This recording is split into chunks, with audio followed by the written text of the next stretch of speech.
best soil mix for indoor plants. All plants prefer different conditions, such as the amount of sun, frequency of watering, and type of soil.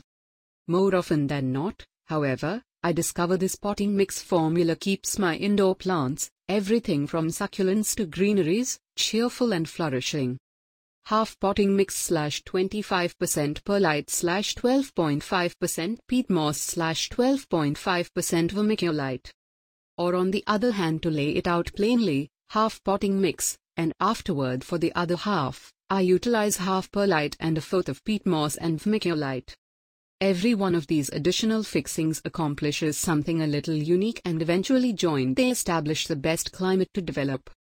Potting mix. There are a lot of sacked potting mix assortments available, and I for the most part search for a universally handy one that is got natural on the bundle.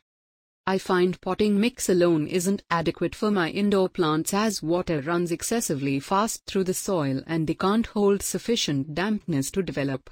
One day I was talking with a horticulturist who recommended adding a few different fixings. Perlite.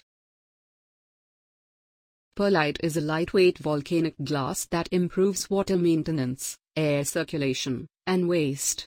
It's anything but somewhat like styrofoam and is best for keeping soil free, which means water can undoubtedly venture out to the underlying foundations of your plant. At the point when I'm developing or repotting plants that incline toward drier soil, like desert flora or succulents, I'll buy and large increment the measure of perlite I use, as it will, in general, deplete water better compared to vermiculite.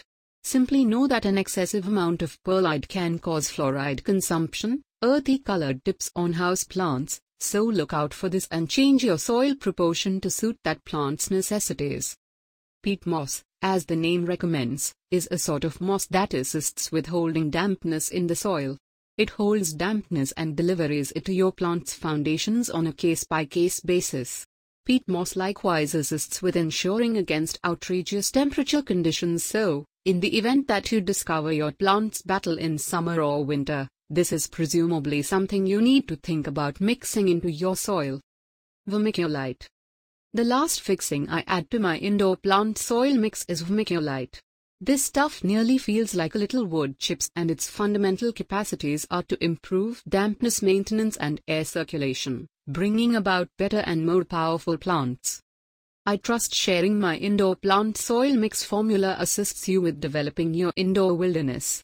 On the off chance that you have an alternate formula for the best soil for indoor plants, I'd love you to share your tips beneath.